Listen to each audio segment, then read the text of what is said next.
On chodzi. Chodzi on drocie.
One, two, three, four.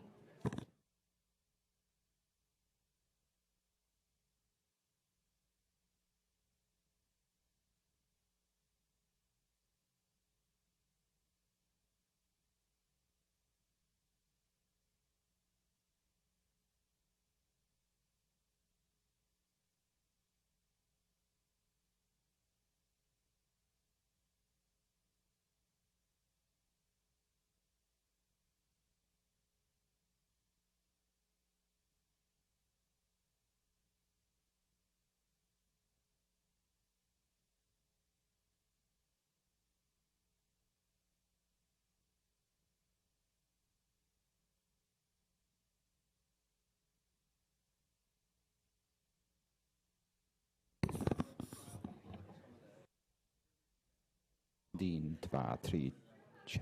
Bitte.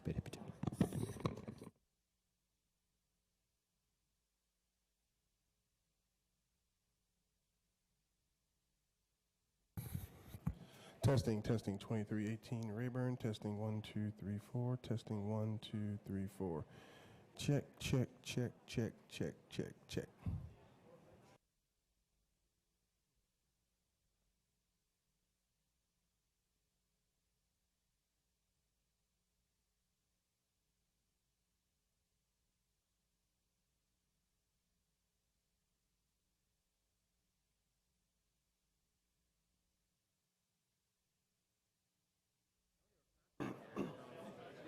Now, only person.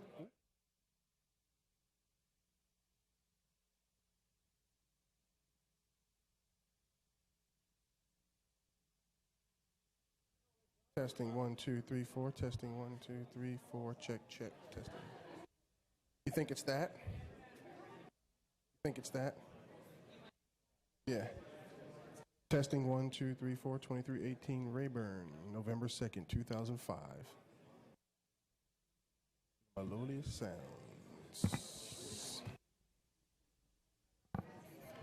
Hello.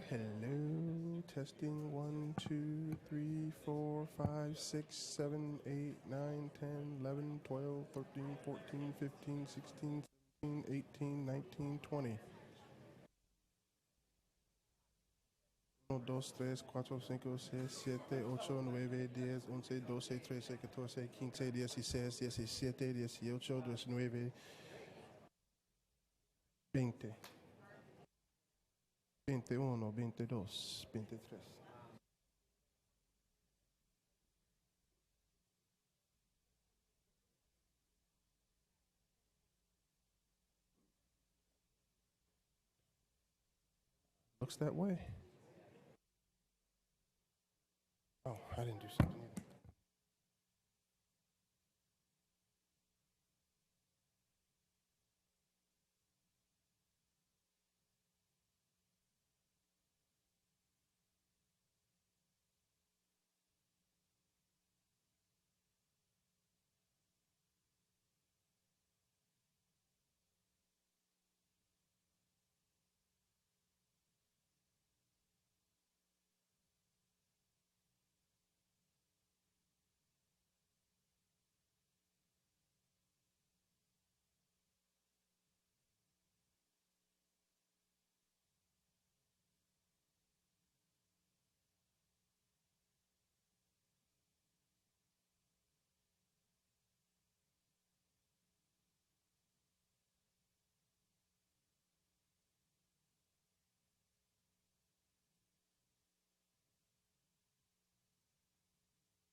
Check, check, check. 1, 2, 3.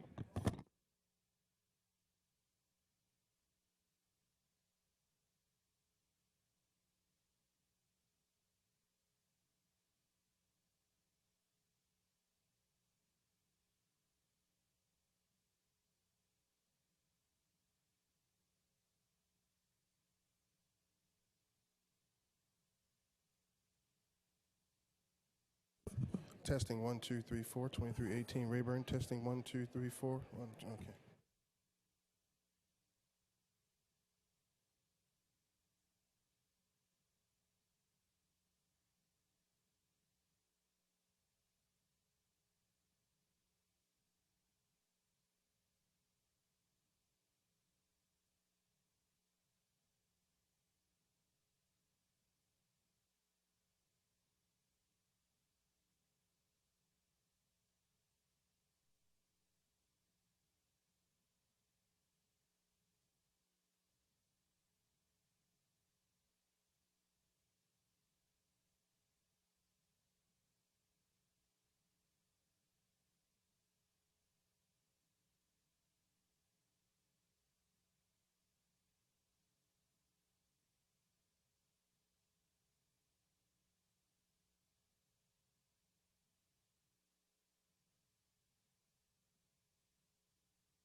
Good afternoon. The hearing of the Energy Subcommittee of the Science Committee will come to order.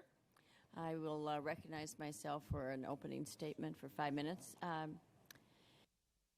In mid-October, 18 teams of undergraduate and graduate students from universities across the country assembled on the National Mall to demonstrate something amazing. After 2 years of work, they gathered in our nation's capital to demonstrate how a home could be powered entirely by solar energy. These students and their projects faced some serious challenges. After nearly 2 months baking in the sun, the Washington area received its first measurable rainfall on the opening day of the Decathlon. While I was not in Washington at the time, I understand it was cloudy and rainy just about every day thereafter through the last day of the event. We were back in our districts, I believe, at the time, and we got no rain in the Chicago area, but it really was a deluge here. Now, that kind of weather isn't so uncommon in Illinois, and during the winters in Chicago, we can sometimes go for weeks without seeing the sun. But despite the conditions, the teams persevered and their technologies worked for the most part, and they needed to work in order to demonstrate the viability of solar power in places like Chicago in the wintertime. In the end, the projects were evaluated based on 10 different criteria, many of the same criteria that Americans use to evaluate their choices when buying a home. Today we're going to hear from some of the winners of the 2005 Solar Decathlon as they show and tell us about the homes they designed and built for the Decathlon. We hope to have some fun here, but we also want to engage these teams of young scientists and engineers in a serious conversation about the potential for solar energy in this country. As a chairman of the subcommittee and a member of the Education Committee, I am especially pleased about the number of students actively involved in the Decathlon and in this important dialogue today. I think it's just safe to say that the members of the subcommittee are very much looking forward to learning more from you. We hope that you will talk today about the kinds of technology and designs you used. We hope you will share with us what obstacles you believe must still be overcome before the nation can benefit from the widespread use of passive and active solar thermal systems, photovoltaic solar energy, and on-site energy storage, both electrical and thermal. Finally, we hope you will discuss the benefits of a competition such as the Solar Decathlon and about what we can do as policymakers to move more solar and efficiency technologies into the mainstream building market. By 2025, our demand for energy is expected to grow by 50%, and energy for our buildings will drive a significant portion of that demand. Today, buildings alone use 1/3 of our total domestic energy and 40% of our electricity. Solar energy has many advantages, and I know you'll talk about that. And I think we're really optimistic about this competition. Young scientists, engineers, and architects, the future builders of America, learn about the latest energy technologies. They learn to work together to balance aesthetics with energy utility to make their homes attractive to the average buyer. And finally, they inspire their peers, the public and policymakers, to think in new ways about how we use our energy. This is the kind of inspiration the nation needs as we continue to confront a variety of energy challenges. So again, let me extend our special thanks to the exceptional students as well as their faculty advisors for participating in the Decathlon and for joining us here today. I also want to welcome our witness from the Department of Energy. The department is to be commended for partnering with the National Renewable Energy Laboratory, the American Institute of Architects, the National Association of Home Builders, BP, the Do-It-Yourself Network, and Sprint to host the Decathlon. We look forward to the testimony of all witnesses today, and with that, I yield to the subcommittee's ranking member, Mr. Honda, for his opening statement. Thank you, Madam Chairwoman. And just out of curiosity, in the audience, how many of these graduate students are here or students are here? All right, yes, we got women in there too. Some of our folks says, are there any women out there? Says, I'm sure there are, you know. And welcome to all of you. And Mr. Ling, welcome to you. And Madam Chairman, thank you for holding this hearing today. I guess you call it the second biennium of the Solar Decathlon. And I want to thank the witnesses for being here today. And it's especially nice to have the students here with us. You bring a different perspective to us than our usual witnesses because you have a different perspective on life. I'm the kind of person that bought the first hybrid car. And when my battery didn't work completely well, that kicks over the engine, I put a solar panel on the back to see if I could keep my battery alive until they figured out the glitch in my car. But as a nation, we have not followed that same line of thinking in terms of using solar power for an alternative source. The United States was once a leader in solar technology, and the first solar cell that was produced that has produced a useful amount of electricity was invented here.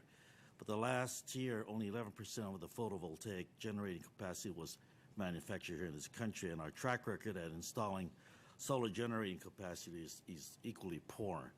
By the end of 2004, the United States installed photovoltaic generating capacity was only about equal to that standard coal-fired power plant produces, or approximately 0.04% of U.S. electricity production. We've fallen behind other nations such as Germany and Japan, which saw solar installation increase as a result of meaningful incentive programs. And I guess that's where our housing developers come in, where we can look at those kinds of areas. But all is not lost. A quick glance at a solar resource map shows that most of the United States has far greater potential for solar power than Germany, a nation that has succeeded in bringing solar along with proper incentives. This means that the United States has tremendous growth potential for solar energy. In my own state of California, it's taken a lead with over 100 megawatts of installed grid capacity to date. It has taken a commitment to get to this point, though, because a typical home photovoltaic system is not cheap to purchase or nor to install. If you do the math to figure out how much the electricity cost, it turns out that it's still higher than the typical retail cost for electricity. But I'm willing to try it and put it on my roof. That is why we need federal and state tax incentives, rebates, and loan guarantees to help consumers make the decision to adopt the technology. And to succeed, this cost of solar-produced electricity must be reduced. Fortunately, as more cells are manufactured, the cost for photovoltaic modules has decreased 5 to 7% per year. As we convince more consumers to make choices to install these systems, the prices will continue to decline and the cost of power will eventually become comparable to other sources. But we need to convince them to make that choice. And to do so, we need to show them that solar power can work even if it isn't a brilliantly sunny day in the desert. On my dashboard here and at home, I have a solar-powered, what do you call those things, flashlights. Because I figure as long as the sun shines, there is still light. At least 3 or 4 or 5 hours out of the 24, I still have batteries that will produce light for me. So I'm ready for anything with my flashlight battery. So I look forward to listening to your experiences in this year's Decathlon, where the weather wasn't much like that. And hopefully all of you who are here today will provide us the avenue and light the way for us. And I guess that should be a little corny to paraphrase that song, "You are the sunshine of our lives." Thank you very much for being here. Thank you, Madam Chair. I see this is going to be an interesting hearing. Any additional opening statements submitted by the members may be added to the record. And at this time, I'd like to introduce our witnesses. First on our left is Richard Moore, is the Deputy Assistant Secretary for Technology Development at the Office of Energy Efficiency and Renewable Energy at the Department of Energy. Next, we have Bob Schubert, is the Associate Dean for Research and Outreach and a professor in the College of Architecture and Urban Studies at Virginia Polytech Institute. He serves as the faculty coordinator for Virginia Tech team. Jeff Ling is a graduate student and the team project manager for the University of Colorado team, the overall winner in the Decathlon. Jeff is completing his master's degree in civil engineering in the Building Systems program at Colorado. Jonathan Knowles is a professor of architecture and serves as a faculty advisor to the Rhode Island School of Design team. Welcome. And David Sheeran is the energy team leader for the New York Institute of Technology, where he's pursuing a Master's of Science in Energy Management. I also want to thank the University of Maryland team for submitting written testimony for this hearing. As the witnesses know, spoken testimony will be limited to 5 minutes each, after which the members will have 5 minutes each to ask questions. So we'll begin with Mr. Moore. You're recognized for 5 minutes. Madam Chair, members of the subcommittee, I appreciate the opportunity to testify on the Solar Decathlon, a contest that originated in the Department of Energy's Solar Technology Program. In October 2000, DOE issued a challenge to our nation's colleges and universities to design, build, and operate the most livable, energy-efficient, completely solar-powered house in major competition. The Solar Decathlon house had to provide all the home energy needs of a typical family of 6 using only the power of the sun. The winner of the competition would be the team that best blends aesthetics and modern conveniences with maximum energy production and optimal efficiency. The school submitted proposals, and a committee of DOE and National Renewable Energy Laboratory experts in solar energy and energy-efficient design selected 14 teams to compete in this contest. The first Solar Decathlon took place from September 26th to October the 6th, 2002, on the National Mall in Washington, D.C. Each team received $5,000 in seed money from DOE. The university teams had to raise all their own funds to purchase materials, transport, and build their house on the National Mall. The first event was well attended, with more than 100,000 people visiting the solar village on the mall, eager to see the pioneering designs. A second competition was held this year. A request for proposals was issued in 2003, and 24 proposals were received.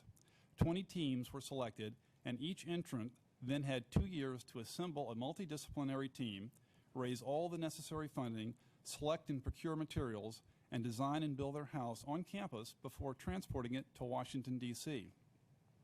The 2005 Solar Decathlon was held from October 6th through the 16th.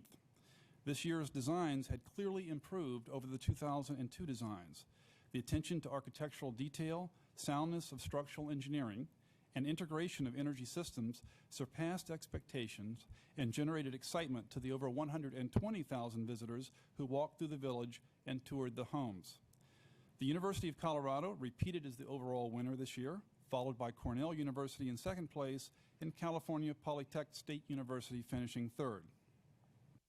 There are two overarching goals of this competition. The first goal is to encourage young people to pursue careers in science and engineering, and to acquaint college students in science, engineering, and architecture with solar power and energy efficiency technologies.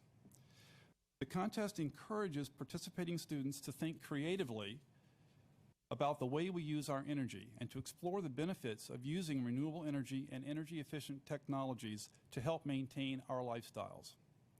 The second overarching goal is to encourage consumers to use solar energy and energy-efficient technologies. Off-the-shelf solar technology is ready today to provide power for homes, and energy efficiency technologies available at your local hardware store can significantly reduce the energy homes use. Consumers toured the homes and took part in workshops at the Solar Decathlon to learn what they can do to tap solar power or reduce energy use in their own homes. The Solar Decathlon appears to be a good way to promote outreach. All the teams told their visitors about easy ways to save energy, such as using compact fluorescent lights and Energy Star appliances. The public also learned about solar energy systems, radiant floor heating, daylighting techniques, and new building materials such as structural insulated panels, or SIPs. To help educate builders, architects, and other professionals in the housing industry, DOE, together with its sponsors, organized a Building Industry Day. Builders and architects were invited to come to the Solar Decathlon on Friday, October the 7th, for workshops and guided tours, specially designed to encourage technology transfer. Many of the workshops were full to capacity with standing room only. Subject to available funding, DOE intends the Solar Decathlon to become a 10-year biennial effort to design appealing, energy-efficient, cost-competitive solar homes for all household energy needs.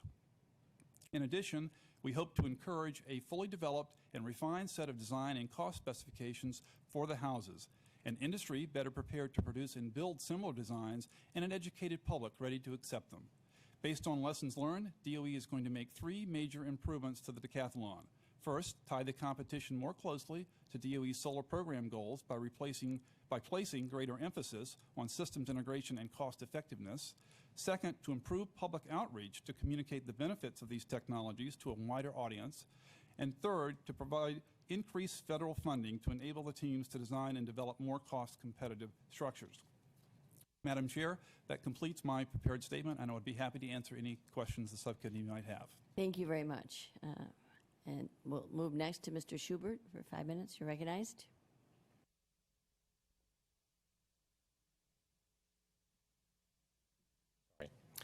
Before I start, I'd like to acknowledge two of my colleagues that have joined me, Professors Robert Dene and Joe Wheeler, directly behind me.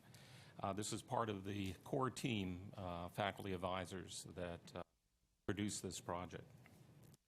Before we address the specific questions provided, we would like to acquaint you with some aspects of our building produced for the 2005 Solar Decathlon competition. The Virginia Tech Solar House integrates technology and architecture. The house achieved a balance between the two as reflected by winning the juried competition elements of architecture, dwelling, daylighting, and tying for first place in electric lighting.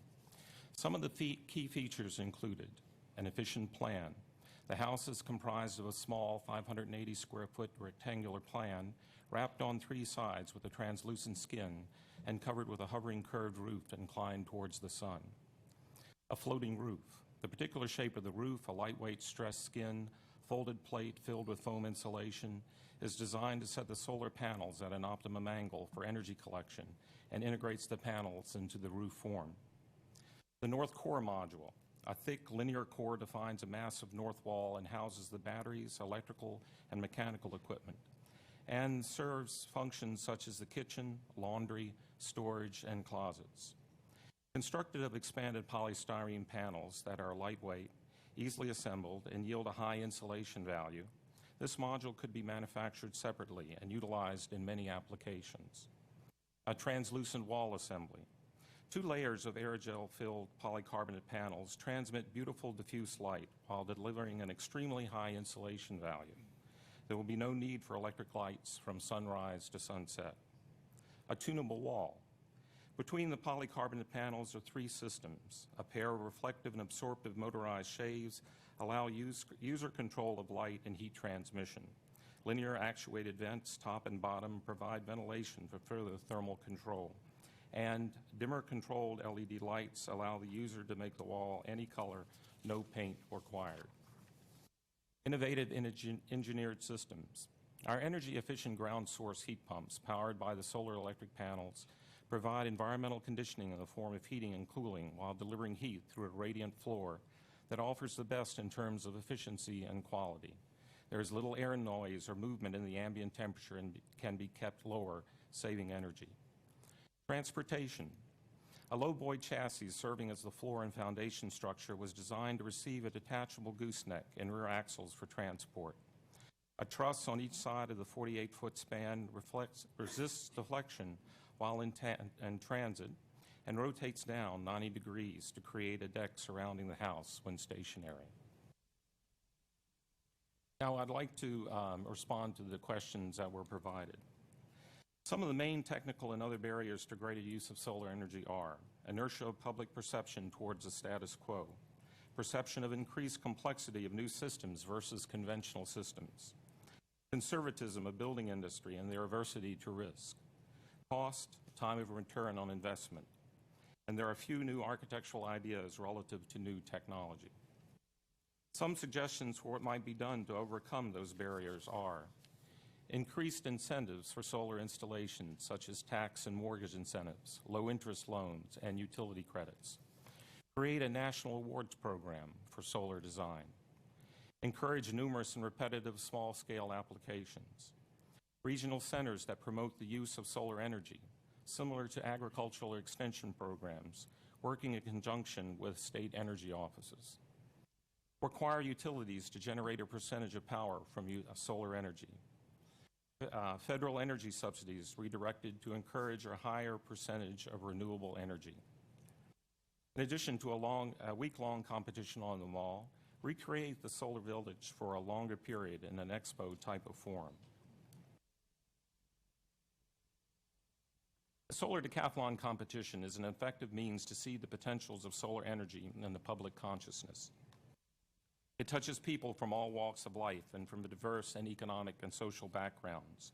As witnessed in the competition of 2002 and 2005, there is widespread and growing public interest in solar energy. Integral with the competition, all aspects of the House are considered with respect to conservation of energy. Particularly the Virginia Tech House demonstration was made that a solar dwelling can offer a desirable and rich lifestyle. Its competitive content activates top research universities to further the research efforts and to draw unique collaborations with industry. The Solar Decathlon of 2002 provided a wealth of information in our own experience of designing and building a house, as well as observing the houses from other research institutions. Our 2005 house integrates the research from the previous work and lessons learned from other houses. In addition to on-campus expertise, a network of manufacturers and professionals having ties to Virginia Tech was used to develop and refine ideas. And an extensive student network researched a wide range of materials, processes, and technologies, some of which were integrated into our design. Two of the problems we encountered were an inordinate amount of time, energy, and cost associated with our transportation strategy. Percentage of time utilized to raise in-kind donations and extreme difficulty in raising cash contributions. We feel our house would be commercially viable, placed within the context of a commercially manufactured housing. Winning the Architecture and Dwelling Awards in the competition, the Virginia Tech House demonstrated its appeal to a discriminating set of judges. Virginia Tech Solar House offers various possibilities for components that will conserve energy and improve the quality of residential building. In conclusion, we would like to leave with this final thought. We approach a watershed. Our lifetime has experienced an increased dependence on technology. Almost every amenity we enjoy is dependent upon centralized systems whose working and control are far removed from localized areas. A short curtailment of services sends neighborhoods and regions into temporary states of chaos. In the recent case of hurricane damage, available supplies of gasoline could not be accessed due to lack of electrical service. Whether from natural disaster or terrorist threat, large-scale technologies have exposed growing risks. We must reduce the risk of widespread technological failure by providing alternative distributed power solutions and backing up centralized energy systems with grassroots capability of generating power. With continued support and research of solar energy, this vision is achievable for the next generation. Thank you. Thank you very much. And now, Mr. Ling, you're recognized. Madam Chairman and members of the Subcommittee on Energy, on behalf of the University of Colorado, I'd like to thank you for the opportunity to speak with you today. I'd also like to acknowledge the U.S. Department of Energy, the National Renewable Energy Laboratory, and each of the contest sponsors for their work in fostering the Solar Decathlon and their commitment to improving the future of energy. Most importantly, I'd like to recognize all of the 05 Solar Decathlon teams, especially those not represented here today, for their unwavering dedication to energy. I'm here today to give you a fresh perspective as a young professional in the renewable energy industry, but more importantly as a fellow solar decathlete. I'm here to tell the story of a new generation of solar patriot. For student competitors, the Solar Decathlon offers a learning experience rarely seen in academia. These design-build projects are training a highly skilled workforce able to do more with less. The Solar Decathlon embodies much more than job training, however. It symbolizes a sincere effort on the part of students, teachers, industry professionals, and government leaders to solve some of the most immediate energy production problems facing our world. Furthermore, it symbolizes the empowerment of a new generation. I could continue on with accolades about the competition and describe for you how powerful it was to participate in a demonstration of solar energy during a week of overcast weather, or how inspiring it was to see over 120,000 visitors on the National Mall. But that's not why we're here. We're here because we acknowledge the potential of the Solar Decathlon competition to spark innovation, ingenuity, and change. We also recognize that the competition can be improved. Through mutual collaboration and our discussions here today, I hope that we can tailor this competition to more closely address the mounting concerns of energy costs and reliability that the mainstream homeowner is faced with every day. Having devoted the past 3 years of my life to the Solar Decathlon project and spoken with thousands of people who toured the BioShip during the week of the competition, I'm excited to participate in your efforts to strengthen it. I would like to share with you 3 personal observations of my experience which address the questions outlined for discussion and offer solutions within the context of the Solar Decathlon. Observation 1. Some visitors undoubtedly walked away from the competition misinformed about solar energy. For many members of the public, the Solar Decathlon was the first introduction to solar energy. This misinformation was not due to a lack of knowledge or enthusiasm on the part of the solar decathletes. It was the result of a fundamental flaw, I believe, of the competition, the need to be off-grid. For many visitors, their impressions of solar technology from touring the homes are that it requires huge battery banks, should cover every square foot of your home, and probably requires hiring someone to staff your mechanical room 24/7. I believe that transitioning the competition from a standalone application to a grid-tied application with smaller arrays, little, if any, on-site energy storage, and net metering on each house can only result in homes more closely aligned with what the typical consumer can actually expect to live in. Observation 2. While the competition is a great showcase for individual technologies and products, it's not a great showcase of integrated building approaches. Shortly after returning to Colorado from the Decathlon competition, I spent 3 days at a builder conference attended by many production home builders. I felt like I'd gone from one end of the residential building spectrum to the other. It could be argued that the CU Solar Decathlon house is perhaps the most custom home in the state of Colorado right now, and likewise for the other homes in their districts. In the design process, we pushed the last percentage point of efficiency for maximum energy production. Contrast that with a production home market in which an unfortunate number of products are right now being designed and built all around the country with no regard to the benefits of an east-west solar orientation or the advantages of building homes even slightly above current energy code. It is tragic to think that none of the 18 homes that were showcased on the National Mall last month might ever be built. There exists an inherent and ever-widening disconnect between the homes solar decathletes give form to and the realities that the production home market in the U.S. provide. I believe that the competition falls short of offering real solutions to how these homes can be incorporated into large subdivisions. We must find ways to facilitate energy-efficient and solar technology transfer from the Solar Decathlon competition to the production home market if we aspire to appeal to the average home buyer. Observation 3.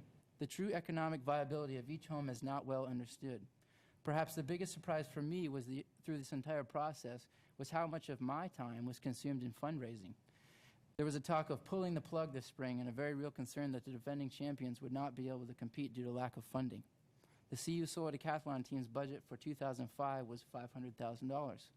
Assuming a comparable budget for all teams in '07, the $100,000 pledge to each competing university from the DOE leaves a substantial 80% cost sharing on the part of students participating.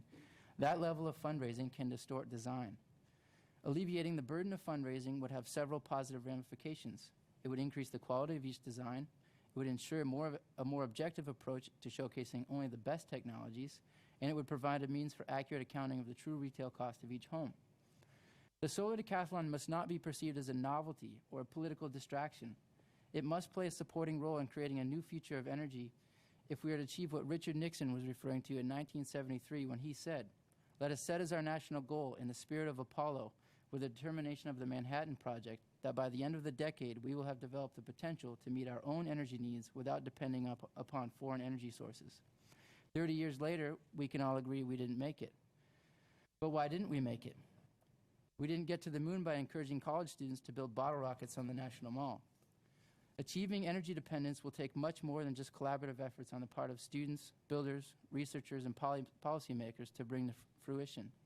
It will take federal leadership beyond these collaborations to make it happen. Each solar decathlete is doing their part in keeping the candle lit for solar energy. It is now time for members of this committee and all members of Congress to lead the way in carrying the torch. Thank you. Thank you very much. Mr. Knowles, recognized for 5 minutes.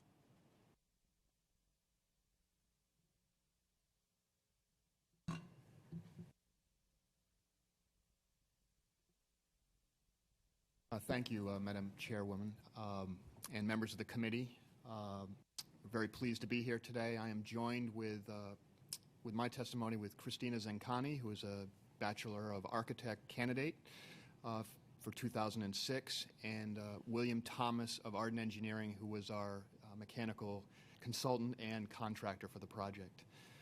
I'm just going to briefly go over some of the strategies we used in designing the project, basically about planning, our townhouse concept, and some of the technical innovations that we developed. First is a design overview. The house was designed in basically two sections in that the students were interested in interweaving passive and solar strategies, some untried, some new. The south end was the candidate for the passive strategies, and it included a green roof for insulation and water management, and then deep set windows to allow to block the hot summer sun and let in the deep winter sun. The north half of the house was our photovoltaic half that included the solar panels and then the technical the components in what we called the appliance garage. By having the house broken into two halves, we allowed the circulation to sort of weave its way between parts of the house in order to manage the 100,000 people that came marching through to sort of demand to know what we were doing, which worked out very well. It was a very efficient plan and enabled no bottlenecks for all of the visitors to move through the house. What you might have noticed in the last slide, and I'll turn it back, is that the orientation of our house differed from all others in that it was oriented north-south on the mall. And this was a discovery by the students that the house could have a townhouse type orientation and that the students were interested in a slim urban lot to sort of promote ideas of density, conservation, land management, etc. So the idea of the house, although we could only build one, was to actually aggregate in series on a street in a dense urban situation. And that led, where's the front lawn on your townhouse, is on your roof. So the landscape architecture students in our school designed quite a lovely roof garden, again, that provided insulation, a fourth room of the house, and helped control the rainwater that was so abundant during the week of the competition. We did have the opportunity to have two lovely dinners on the roof.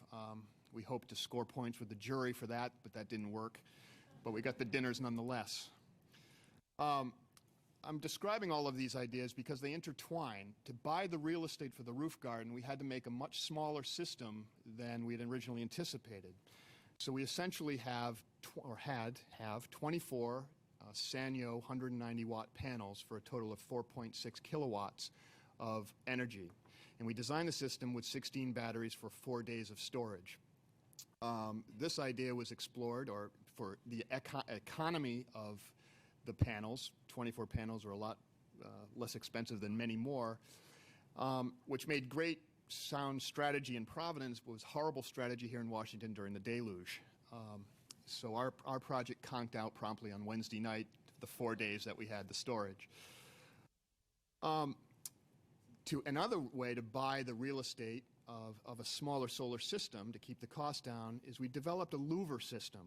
We called it the heliotropic louvers that essentially shed the hot sun off the house. And that effectively lowered our air conditioning cost or load by 40%. It also created a dramatic chameleon-like aspect of the house in that the skin of the house moved during the day, changing its character and color. It also had another benefit of setting up a thermal draft. One side of the louver got hot, the other cool, so it set up a micro-convection against the house, again shedding the hot heat of the house away. And finally, with all of these benefits of being small, efficient, and cost-effective, is designing a very efficient air conditioning and heating system. And we use phase change materials that were suggested and developed with Arden Engineering and Bill Thomas behind me, and essentially was two containers, one for the hot side, one for the cool side. Sounds like that old McDonald's sandwich. That we're able to store our energy for future use. The cool side, the phase change materials, are charged by the cool night air. The box is opened up, the air is drawn across the phase change bricks, the box is closed, and then we run water through the box and into radiant ceiling panels. So it's, in essence, a radiant cooling system.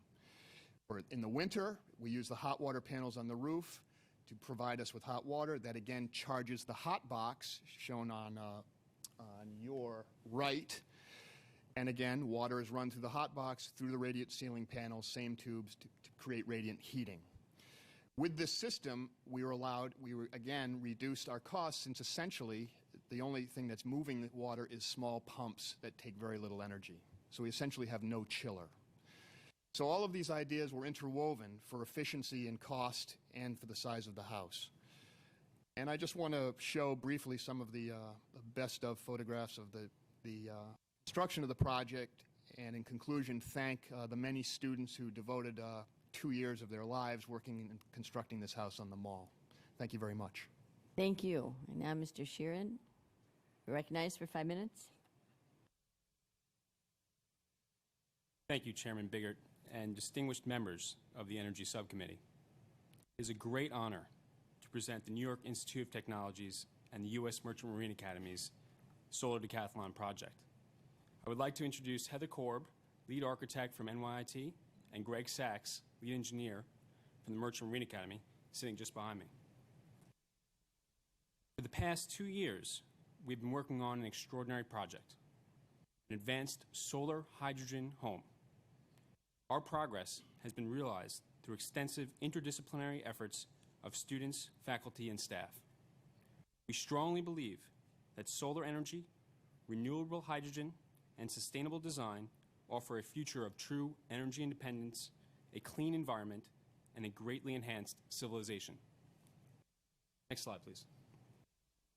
First, a vision, a philosophy of sustainability, then a design competition, and the project blossomed. NYIT's project is called Green Machine Blue Space, a house of 2 parts working together as one self-sustaining unit. Next slide, please.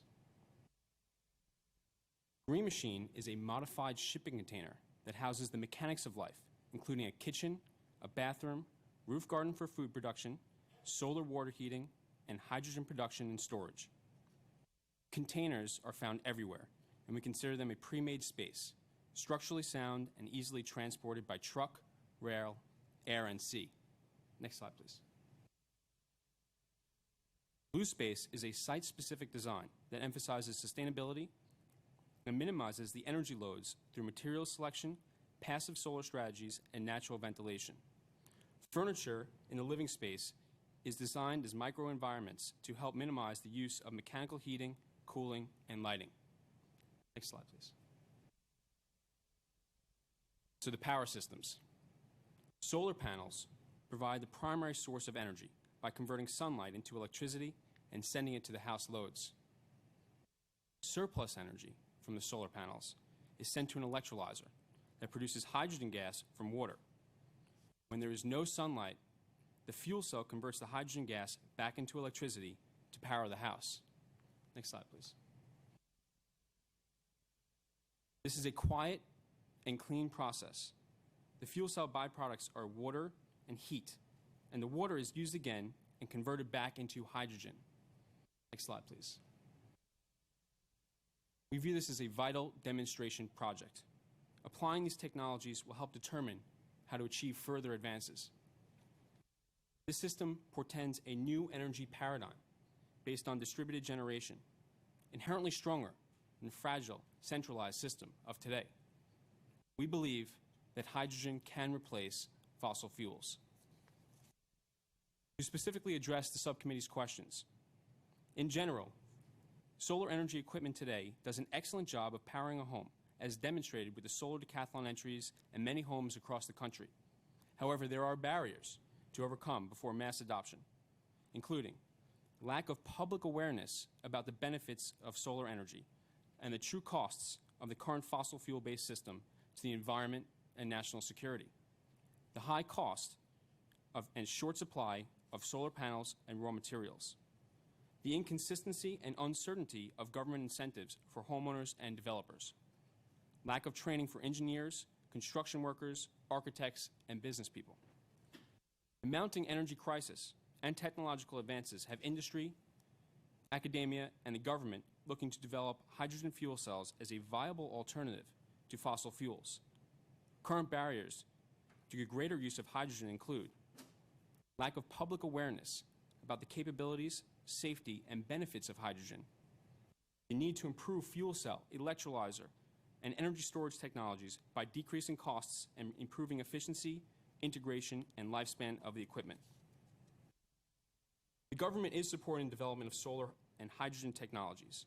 We would advise increasing this investment and setting out a clear vision, a bold national strategy with specific milestones that lead towards a clean and renewable energy economy. The solar decathlon had a deeply positive impact on helping to move solar and efficiency technologies into the mainstream building market. At our school, it inspired over 100 students and faculty from the architecture, engineering, interior design, and communications departments to work together. The knowledge and experience gained from this project will carry with us as we become the next generation of leaders in our respective fields. Through fundraising and PR efforts, our ideas were shared with many leading figures in the building and energy fields. While in the National Mall during the event, the flow of people and the interest they had in solar and efficiency technologies was breathtaking. Everyone wanted solar today. I can see that my time is almost up here. I just wanted to mention that to address this question of what major challenges we had and problems that came about, I would certainly agree that fundraising and figuring out how we're going to pay for everything was a major issue for us. And I think likewise with the other teams. And so we also noticed that there was sort of a lack of money available for systems integration research. So it's, there is money available for specific lines, but to put it all together and make it work as a package is something that we're really looking to further. So with that, I would like to thank you very much for pursuing this important discussion, this important dialogue. And we look forward to moving these issues forward. Thank you. Thank you. We'll now go to the members' questions, and I will recognize myself for 5 minutes. Join the club in having to address the issue of fundraising. It's, I think it's a problem everywhere, but and obviously all the teams had to raise a lot of money to design and to build and to transport your houses. That seems to be something that was very apparent in all of the photographs that we saw and everything. And there was no monetary or other prize other than the recognition and publicity for winning the competition. So What motivated your teams to participate, and were there any obstacles to the participation, maybe other than the fundraising? Mr. Schubert? Well, I think a project of this nature is a natural for us to be involved with. It kind of drew students and faculty to it. I think by having it done once in 2002, there was already kind of acknowledgement and visibility, and so it really wasn't difficult to recruit students to it. And it, again, is one of these projects that allows an interdisciplinary approach to it, and I think the students appreciate being able to work with others across colleges. Thank you. Mr. Ling, you said that you 3 years of your life, but what motivated your team to participate? I think for other members of the CU team, certainly myself, and I can't imagine it's terribly different for other team members, it was a drive to do the right thing. And I would echo what Mr. Schubert's comment. It was not hard to get students interested. It was hard to get students to keep student interest, because it was a very difficult project to work on. It's a huge amount of time commitment. Fundraising was not a trivial thing for undergraduate and graduate engineers and architects. These are not MBA students. Getting the house here from Colorado was a sincere difficulty, and staying here in D.C. for 4 weeks away from classes, those were the real legitimate difficulties. But despite all of that, we had 20 students from the University of Colorado come here to participate. Mr. Knowles? I think it was our motivation was primarily to embed issues of sustainable design and alternative energy practices in our curriculum. The chair of my department was wholeheartedly behind the project as we try to develop our curriculum to tackle these issues. And this is the perfect project for that, in terms of building and having firsthand experience with designing the students designing something, building something they actually designed. Again, you're going to hear this all day. The department was fully behind it, but when it became time for fundraising, it is a significant amount of money, and it was very difficult with other funding issues going on campus to have the entire school, put their full efforts behind this project. A lot of bake sales. Phonathons, et cetera, please, bags. So that was, but that was really our primary concern, and to continue to strengthen our department in terms of issues of sustainability, as Colorado is already done. Mr. Sharon? I think that for our team, this opportunity to work on a problem. There's this acknowledgement that there's a problem, many problems that we have to address, but spearheaded by the architecture department, setting out a vision, a philosophy for making improvements, and I think students felt that they had a direct hand in making progress. So the people, the key team members, I said there were well over 100 people at our school in our partnership, but the key people, say 20 to 30 people, worked tirelessly on this. And the truth is that it's very challenging, but I think that satisfaction only comes when you do a lot of hard work and you have actual results. So people were extremely committed and still are. Thank you. Just quickly, Mr. Moore, what kind of research activities can be incorporated into such a competition for the Solar Decathlon? And are there advantages to having the research incorporated in there? Well, Madam Chair, if I may respond a little bit to some of the comments that have been made so far. I would say that I appreciate the comments from the other witnesses, and we certainly take the students' comments quite seriously. We do a survey at the end of the competition. We certainly consider how we might change and improve the competition, which we're already planning to do for next time. And while some of the suggestions are very good, we really prize the real estate that we're allowed to use for these competitions. As you can imagine, being on the mall is a fantastic place to be able to conduct this. There are some issues related to trying to do a grid-connected contest there, but this is something that we'd certainly be willing to consider. With respect to this issue of research and development, to some degree the students are doing that already.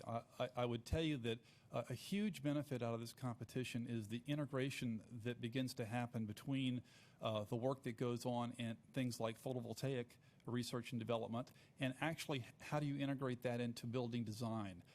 That's been a missing component, if you will, within some of our own programs at the department, and this is one way that we see to achieve this integration. So, and that's an important part of the research and development picture.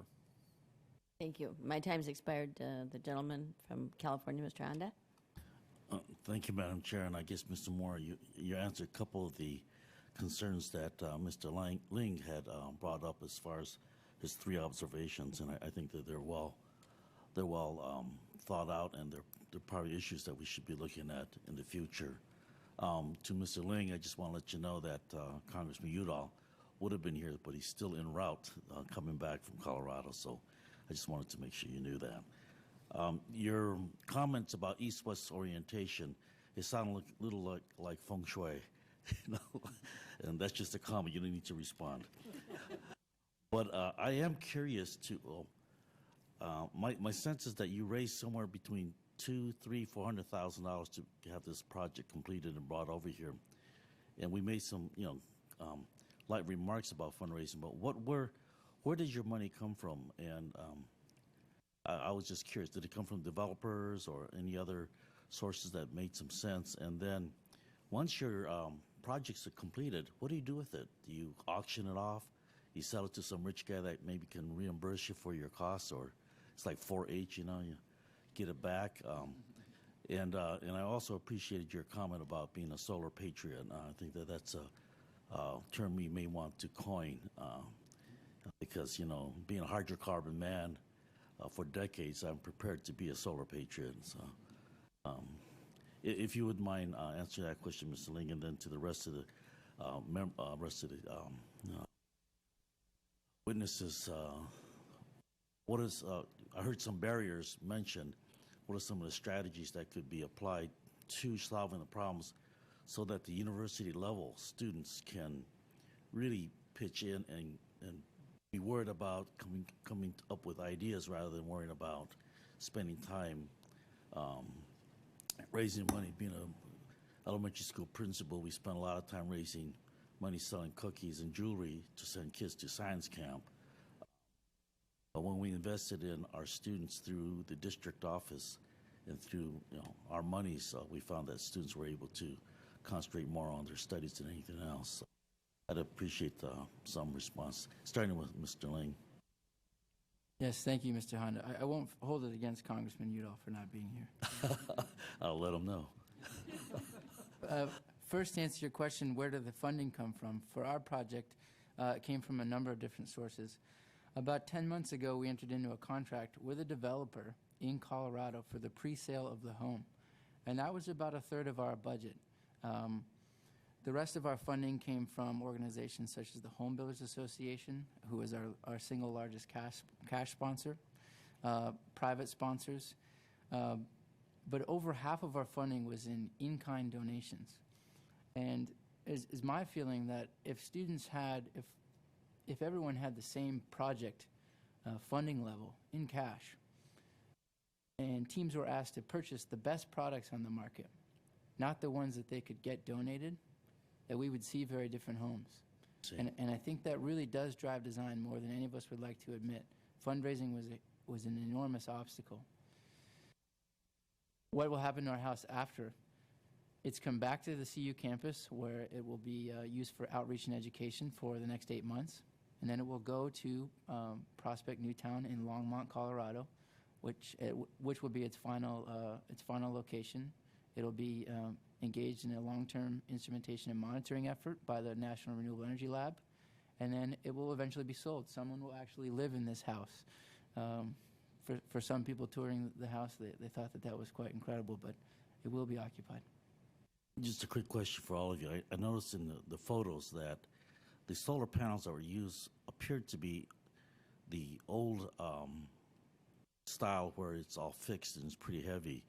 Has any thought or any access to some of the new photovoltaic plastics and other kinds of materials? Were they available, or were they even considered? In the area of nano. Right. Well, I wouldn't, no, there were no schools that were using what we would call nanotechnology, if that's where you were going with that particular question. But we did have some schools that were using thin film technology, which there are some companies out there that are manufacturing it. It does look promising on a cost basis. Right now, there's an interesting situation in the photovoltaic market where there's a shortage of silicon, which basically crystalline silicon is the workhorse of this industry today. And as a result of that, conventional, typical PV systems, the prices have gone up, supplies are a little tight, and you're seeing some of these other technologies make inroads into the marketplace. And yes, a few schools did try those technologies. Thank you. The gentleman from Maryland, Mr. Bartlett. Oh, thank you very much. Let me first ask a follow-up question about the silicon. The thin film, is there any limitation in materials for making the thin film? No, sir, I don't believe so. We view rather tremendous potential for PV, and there are, of course, more than one type of thin film, but there should not be an issue with that. So the only thing limiting our production there is our manufacturing capacity? Manufacturing capacity and other barriers that face the entire PV industry. Certainly cost is a big factor, but things like reliability, manufacturability, these are, and efficiency of the system, these are all important factors. The silicon now is down to something less than $5 a watt retail. Where are we with the thin film? Are we competitive? Yeah. Excuse me, they're in the same range at this point, yes. Yeah, thin film not quite so efficient, so you need a bigger surface. When you're talking about something like cadmium telluride, that's not too far. They're not too far apart at this point. But the fact that they're not as efficient per square foot really doesn't matter. We have a big globe with lots of room for putting solar. The fact that it's not quite as efficient, I don't think, is an impediment to going that way. I'm sorry I couldn't be here for your testimony, but I did visit your exhibits on the mall with considerable interest, because in a former life I was a home builder, and most of the homes I built were passive solar homes. I live in a passive solar home. I have really more than one building, several dwellings that are totally off the grid, isolated in the beyond the grid in the mountains of West Virginia, so I have a lot of experience with solar. Your projects were, I think, more important than you and your students realized, if indeed the world is facing the phenomenon called peak oil. Most of the energy used in our society is used in buildings. We're focused more on transportation because that's where the big threat is with oil. But there's enormous capabilities, potential for reducing energy use in buildings. And what you all are doing with your programs year after year is very helpful in familiarizing the American people. And what you're doing is just plain fun. The challenge of making these things with this technology, I'm sure, challenges your students, and I saw the large number of people who went there. I just want to thank you for doing this in years to come. All of these things that you are now pioneering are going to become increasingly popular and prominent in the homes that we're building, because as we run down the other side of Hubbard's Peak, there's going to be ever greater and greater demand for having comfortable homes using less and less energy, and you're contributing to that. And I want to thank you very much for doing that. Gentleman yields back. The gentleman from Illinois, Mr. Lipinski, is recognized. Thank you, Madam Chairman. I want to echo the comments of my colleagues in thanking you for the work that you've done. It's really critical for us. I think back to when I was in 8th grade. For 8th grade science fair projects, this is 26 years ago, I did a solar-powered radio. Back in the 70s, there seemed to be a big emphasis coming off of, I think, the first big oil crisis. There seemed to be a big emphasis then on renewable energy, especially solar energy.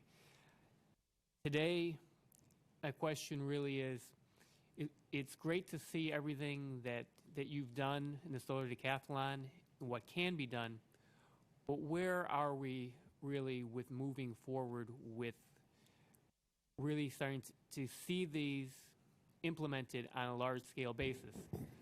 I know that some of this is done to a lesser extent. Some of the more simple solar, such as the passive solar homes, are done. But what is the next step, and where do you see this going? Do you see this taking off, and what does it need? What kind of incentives do people need in order to start using more of this? Is it really feasible in terms of the cost to do this, to start seeing more of this in individuals' homes? It's a big question, but I sort of want to, that's where I come down to, it's great to see this. Where are we going, and are we going to see this in the near future? Whoever wants to start. Mr. Moore. I just might point out that some of the witnesses made reference to the importance of various policy drivers, tax policy, and I would say certainly with the recent passage and signing of the Energy Policy Act of 2005, that certainly has some important provisions in it to help this industry out, and that's a key piece of the puzzle. Clearly, advancing the research and development is key as well, and we see a lot of potential there to continue driving the cost down. The systems are not in widespread use now for a number of reasons alluded to earlier, but cost certainly is a huge factor in seeing broader use of the technology.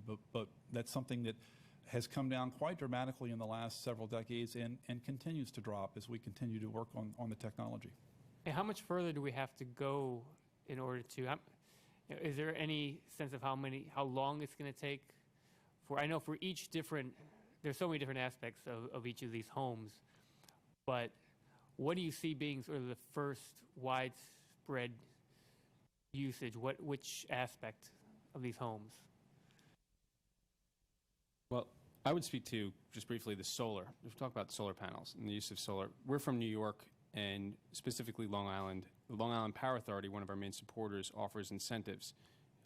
In fact, they buy down about half the cost. They share about half the cost of an installation. With that incentive, the payback is usually 10 years. So there's a large upfront investment, but the payback is 10 years. And with rising energy prices, many people are interested. So growth rates are rather good. In fact, in the charter for today's hearing, it says, I think, PV shipments or so are increasing about 35% a year. So it's growing quite fast. States that offer incentives, utilities that offer incentives are experiencing very high demand.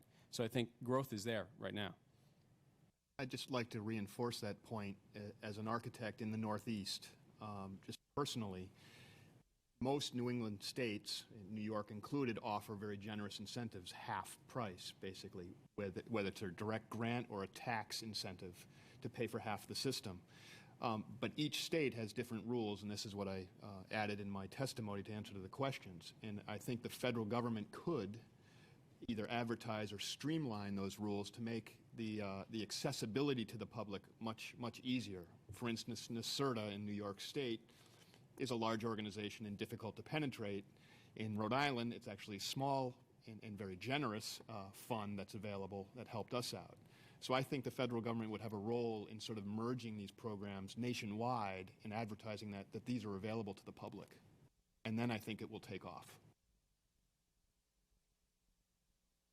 Anyone else want to? Well, I would think that in addition to economic incentives, we need more good examples of how these technologies are integrated that do not require a radical departure from an individual's lifestyle, things that are reliable, transparent to the user, and that they're designed from the ground up, not designed in such a way where they're just applied as an afterthought. It would seem to me that you'd mentioned about people who came and saw these were very interested. When they go home, are they really going to have where are they going to find out more, or what you really see them taking another step? What does that take? It seems like these are not things that they probably look at and say, oh, that's really cool, but that's not practical. because they don't see it anywhere else besides, out in a special project like this? Well, I think we stressed conservation above and beyond anything else. And I think what people saw there on the mall, they got motivated and excited. And the first thing that we would tell them to do is to go back and invest in conservation. And then once they've done that, then the additional technologies might make sense for them to do. But I think it's through this excitement factor you get them motivated to pay attention to what they're currently doing, how their existing housing stock can be improved. And there's a wide range of strategies. But with a glimpse of what it could be, it helps to go back and look at what they do have and then kind of bring that along. We have time for Mr. Moore. I just wanted to add the fact that in this year's competition, getting to your point, Congressman, we actually had an expo running concurrently with the Decathlon, so that, just to your point, if someone came in, got excited about the technologies, we could arm them with information and point them to a place where they could actually talk to manufacturers and installers right there, not too far away from the site of the Decathlon, to take it further if they were personally interested. Thank all of you for your work on this. Thank you. I have just a couple other questions, if other members would like to also. Just a couple things. When we're talking about solar, and all I think of is, you get the sun coming in, and a lot of you showed how you would be, the windows were set back so that you wouldn't get the hot sun in the summer. But then there are some that use the sun for the winter sun or anything else. I can think of as my fabrics. And, if you don't have the e-glass or whatever, but it also, it warms the house. But how do you deal with that? Just to have a very modern house with furniture that doesn't fade in the either the summer or the winter. I mean, maybe that's a woman's thing, but or a decorator.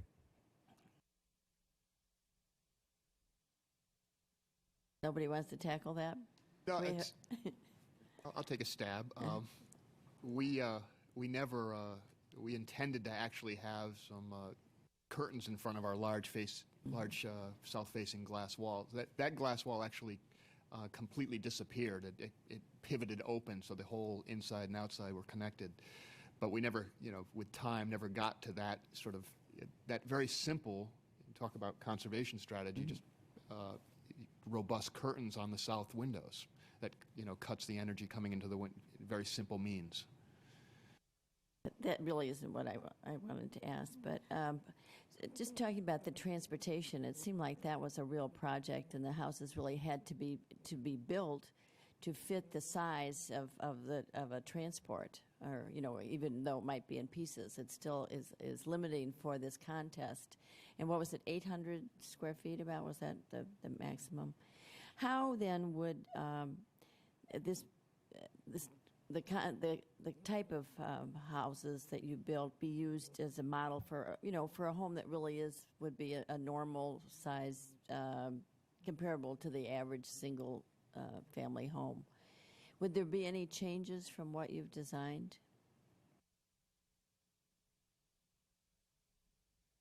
That question is, I think, very on point with the 800 square foot limitation. I think that's something we all battled with, and certainly transporting the homes is no small task. Getting them from Spain or Puerto Rico, they're not here, but they could tell you what a difficulty that was. I think many of the members of the public that toured the homes could envision that they would be bigger, that you could add another bedroom or perhaps a detached garage.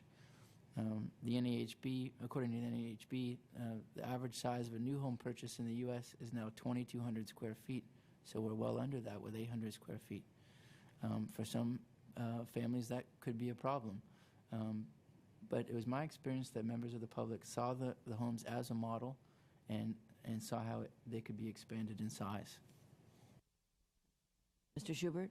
After looking at a lot of the houses, I'd see that the majority of them are very scalable and that they were dealt with in a modular way so that they could be expanded. And when you think about the energy production components on the buildings themselves, and you look at the base energy loads in the building, they're not that far off from the energy loads that you would see in a conventional house. I think that it would still have the same size, maybe a little bit larger in terms of the energy collection components. So it's just that there's some flexibility in terms of how the spaces could be added to. Mr. Moore, what we face in this committee a lot is how we get from the basic science to the application and then to the commercialization of what's coming out of our national labs, or the basic research. How would you compare the Decathlon's benefits to technology transfer versus the other means the department uses to push the energy technologies into the mainstream market? Well, I think it depends on what part of the spectrum we're talking about, because you articulated it very well. It runs from basic research all the way to a commercial. I like to think of it as from an idea all the way to a product in the marketplace. And I think you apply different tools all along the way. And I think this particular competition is a good mechanism to use it in this part of the spectrum, if you will. Generally speaking, the students, for the most part, the schools are using what I'll call off-the-shelf technology, but they do employ some innovative technologies. And I would say that in that context, that they're doing a good job of showing how one might be able to integrate these technologies. And tech transfer, I think you can argue about what do we mean when we say technology transfer. We have major cost-shared efforts with industry where one might say, well, that's a form of technology transfer, but that's much more related to pure research and development, where here it's more about outreach, if you will, and some of the goals that I alluded to, trying to introduce these technologies to people that are at the very beginning of their careers and making choices. And so I think it's very effective in the space that we use it in. Thank you. Thank you. Mr. Honda, do you have any? Yes. Thank you, Madam Gentleman's Chair. recognized. Thank you, Madam Chair. And I guess that's what Mr. Lang was sort of alluding to, that if they had cash versus in kind, they may be able to apply more of the upfront technologies that may exist out there, or may even be able to transfer some of that technology to the housing. And maybe the Department of Energy can look at a cash pot that the students can apply for, rather than going for in-kind kinds of help. My question is kind of a follow-up to the chairperson's question. Section 917 of the Energy Policy of 2005, there's a provision that originated in this committee to establish a number of advanced energy efficiency transfer centers around the country to accomplish much of what the Decathlon does in Washington, and then more. Are you familiar with this bill? And if you are, what problems or opportunities do you see in implementing this provision? I'm sorry, sir, I'm not familiar with that particular provision. Okay. I will say this: we are in the midst of analyzing. It may not be a surprise that my particular office has a rather large share of the provisions that were provided in the Energy Policy Act, and we right now are in the business of analyzing all the provisions that have been made available to us, and in fact are making some decisions about how to go forward on a number of those. There may be a response to your right there. Oh, yes. It's one of the provisions that's subject to appropriations. We do have a number, as you're well aware, there are a number of provisions in this new law that and of course the law came along after we had submitted our 06 request. So it's not there now. And like I said, we are looking at all those provisions to decide what we might ask for in subsequent budget requests. And so, having said that, it's gearing up for the appropriation because it's been authorized, I imagine, to the universities and to the proponents and students. You may want to dedicate the next year of working towards making sure that there's an appropriation to the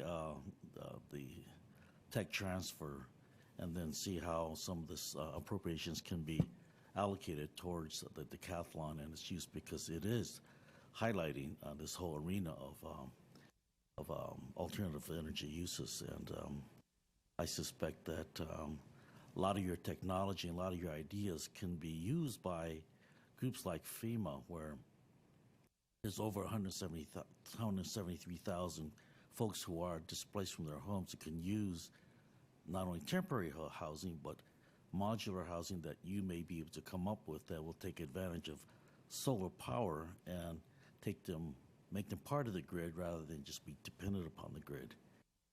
So that would be a recommendation, a suggestion you may want to look at. Just me, talking, but hey, there may be some cash there. Mr. Ling, in his testimony, talked about a quote from Richard Nixon in 1973, which I think is very apropos, that says, "Let us set as our national goal in the spirit of Apollo, with the determination of the Manhattan Project, that by the end of this decade we will have developed the potential to meet our own energy needs without depending upon any foreign energy source." Well, we haven't made it with that decade, but I think that this committee is very committed to really reduce dramatically our dependence on foreign energy sources, and working on all different types. We've talked about the hydrogen car, nuclear energy, solar, hydro, whatever, and I think that we appreciate how you are contributing to being able to reduce our dependency, and appreciate all of you for participating in this. I'd love to have all of the graduate students that are here stand up so we can take a good look at you, if you would, please. And undergraduate. Oh, I didn't mean to say just graduate students. I'm sorry. All the...